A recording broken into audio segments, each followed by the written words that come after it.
नमस्कार दोस्तों, जैसे कि आप लोग देखते होंगे कांग्रेस पार्टी के नेता श्री राहुल गांधी जी आजकल टी शर्ट में खूब नजर आते हैं। कहने का मतलब है कि वो खुद को एक युवा दिखाने का प्रयास करते हैं, बातें भी कुछ ऐसे करते हैं। अभी कुछ दिन पहले संसद में कहा था उन्होंने कि अमित शाह जी संसद में कांप रहे थे। बाहर निकलकर उन्होंने मीडिया के सामने कहा था कि अमित शाह जी कांप रहे थे। अब कितना कांप रहे थे ये सबने देखा ही था, अमित शाह जी कितना कांप रहे थे। बात तो खैर अलग है, ये सब बात चलता रहता है, लेकिन आजकल कांग्रेस के लिए हर जगह एक ही मुद्दा है, एसआईआर एसआईआर।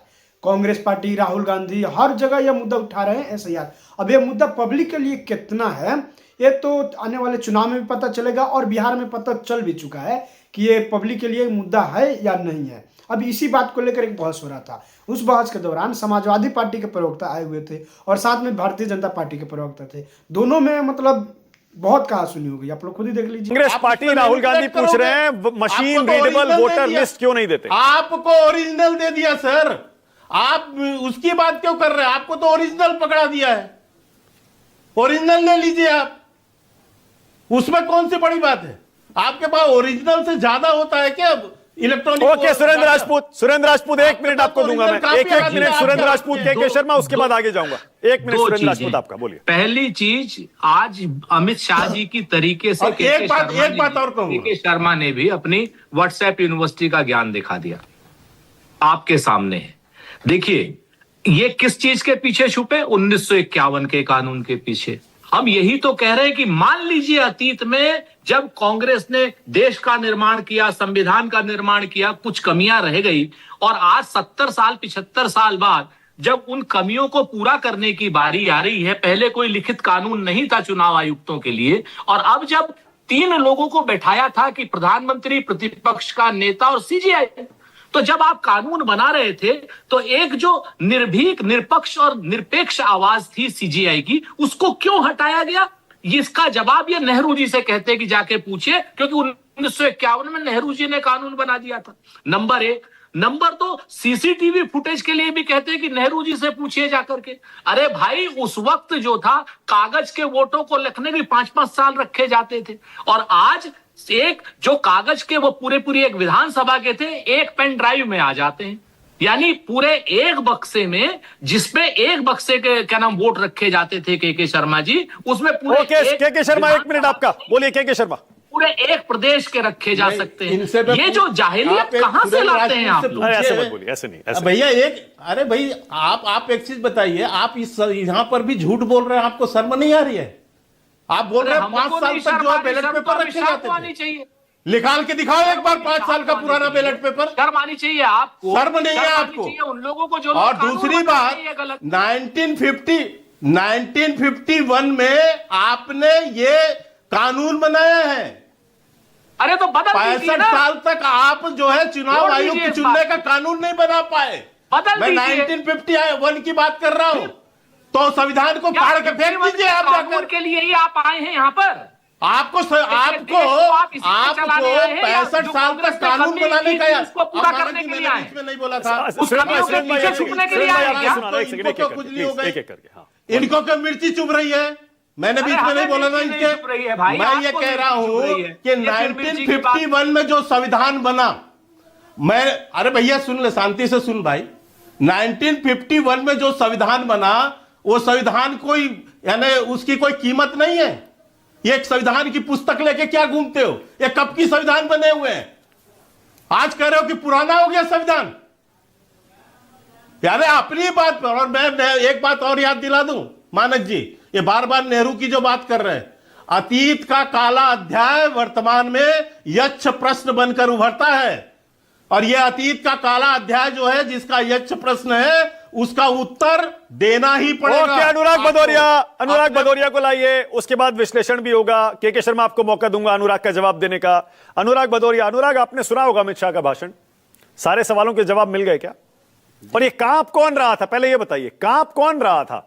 छोड़ के भागा कौन? अनुराग, वो तो देखिए, वो तो अभी भी मुझे पता चल रहा है कि जो लोग अतीत की बात करके भविष्य के लोगों का भविष्य खराब करना चाहते हैं, वर्तमान में जीना नहीं चाहते, उनसे आप क्या आशा कर सकते हो? अब सवाल है कि जब से भारतीय जनता पार्टी के प्रवक्ता बोल रहे हैं आपके चैनल पे, चुनाव आयोग को डिफेंड करने में लगे। मतलब चुनाव आयोग के प्रवक्ता की तरह झोंके पड़े हैं हर बात पे। चुनाव आयोग को डिफेंड करने के लिए, बचाने के लिए इतनी मेहनत उनको करनी पड़ रही है।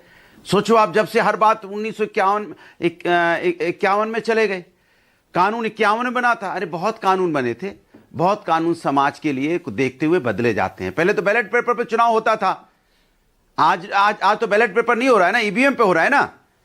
तो आपको कहना चाहिए था पहले बैलेट पेपर में होता था, आज भी बैलेट पेपर में होना चाहिए। उस पे तो आप नहीं मानोगे ना। फिर तो ईवीएम पे हम कहते ईवीएम ठीक नहीं है, आप भी 2009 में कहते थे ईवीएम ठीक नहीं है, तब तो आप नहीं मान रहे हो मेरी बात। लेकिन जहां आपको सुविधा होगी वहां पे मान जाओगे, जहां पे सुविधा नहीं होगी वहां पे नहीं मानोगे। आप देखो कैसी बातें कर रहे हैं, digital India, make in India था, याद है, डिजिटल इंडिया बनाएंगे। कह रहे हैं भाई इतने इकट्ठे हो जाएंगे, कहां रखेंगे। अरे भैया पढ़े लिखे आदमी, कितना रखने की जरूरत पड़ती है भैया। मोबाइल में ही आपका इतना डाटा आ जाता है। एक पेन ड्राइव निकालोगे ना, छोटी सी पेन ड्राइव, अगर पढ़े लिखे होंगे आप, तो उसी पेन ड्राइव में एक पूरी लोकसभा, क्या 10-10, 20-20 लोकसभा का एक पेन ड्राइव में आ जाएगा। वो छोटी सी पेन ड्राइव में, बहुत बड़ी की जरूरत नहीं है। और आप कह रहे हो कहां रखेंगे, मतलब कमाल का झूठ बोल रहे हैं। दूसरा इन्होंने जो बोला, जनता सरकार बदलती क्यों है, जरा बताइए क्यों बदलती है सरकार। 2014 में आपको क्यों लेके आई थी? आपको इसलिए लेके आई थी कि उनको पिछली सरकारों में कुछ चीज अच्छी नहीं लगी होगी, तो उन्हें लगा भारतीय जनता पार्टी को सत्ता में लाओ। अब भारतीय जनता पार्टी सत्ता में आई है तो कह रही पिछली सरकार में ऐसा होता था इसलिए ऐसा हम कर रहे हैं, पिछली सरकार में ऐसा था इसलिए हम ऐसा कर रहे हैं। जब पिछली सरकार की नकल करनी है, उन्हीं के जैसा काम करना है, तो जनता तो ठगी गई ना बेचारी। उसने तो सोचा था आप पिछली सरकार से अच्छा करोगे, कुछ पिछली सरकार जो नहीं किया वो आप करोगे। लेकिन आपकी तो आदत है ना, क्या करेंगे, आपकी भी दिक्कत नहीं है। अश्विनी जी इनके मंत्री हैं, रेल जब दुर्घटना हो जाती कहती छोटी बात होती रहती है, छोटी बातें।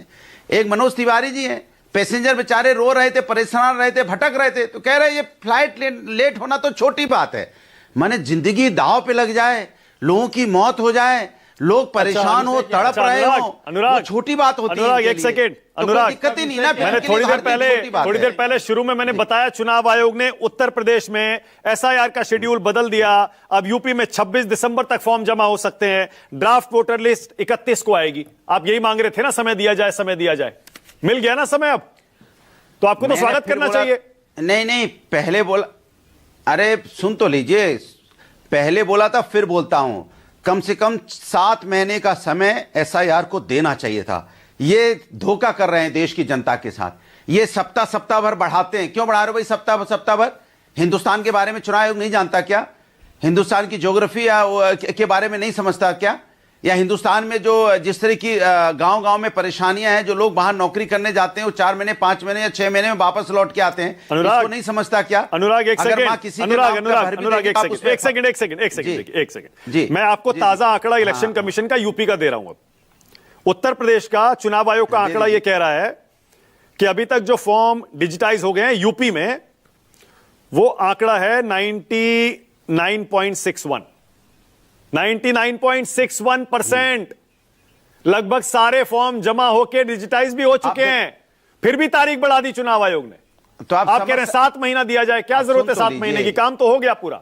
आप सुन तो लीजिए, मुझे तो लगता है कि मुझे तो इस आंकड़ों पे विश्वास नहीं। पहली बात तो मैं अपनी साफ बात कह रहा हूं।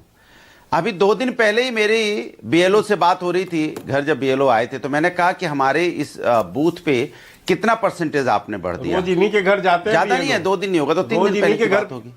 तो उन्होंने बोला, बुलाया मैंने, बुलाया, आते नहीं है, बुलाना पड़ता है। सुनिए, तो कह रहे हैं 47% अभी हमारे यहाँ पे 977 है। कौन से अधिकारी? 977 हैं, उसमें से 400। अरे रुक लो प्रभु, काहे चिल्ला रहे हो? मिर्ची लग गई?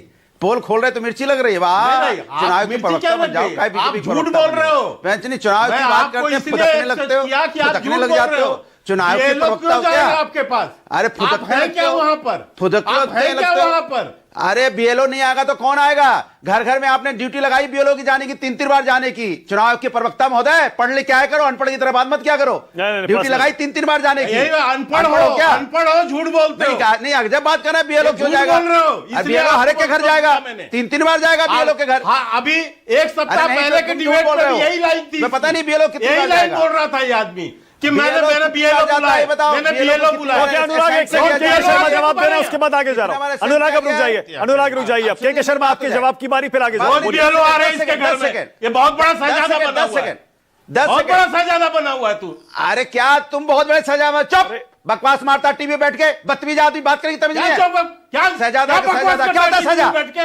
क्या झूठ बोलता है टीवी पे? शहजादा शहजादा क्या टीवी में बात झूठ करेगी बोलता है तमीज नहीं है। बैठ के? शहजादा रोते क्या रहे होता है आप शहजादा? लोग। बैठ के तू झूठ शहजादा बोलता बना हुआ है, बड़ा बदतमीज बहुत बड़ा आदमी, अधिकारी बन के बैठा चुप है। हो जा, चुप, दो कौड़ी चुप। अरे एक सेकंड प्लीज, एक सेकंड, हटाइए, दोनों को हटाइए, एक सेकंड। दोनों ठंडा पानी पीजिए, अनुराग भदौरिया और के शर्मा, ठंडा पानी पीजिए। अब आप कहें तो मैं बता देता हूं, मैंने भी हजारों डिबेट्स देख ली, स्टूडियो में और वैसे वर्चुअल भी। कैमरा बंद होते ही एक दूसरे से हाथ मिलाएंगे, गले मिलेंगे और कैसे हो शर्मा जी, कैसे हो अनुराग जी, हो जाएगा। तो आराम से, थोड़ा सा, पता है ना 2 दिन बाद फिर मुलाकात हो जाएगी। खत्म, bye bye, tata, good bye.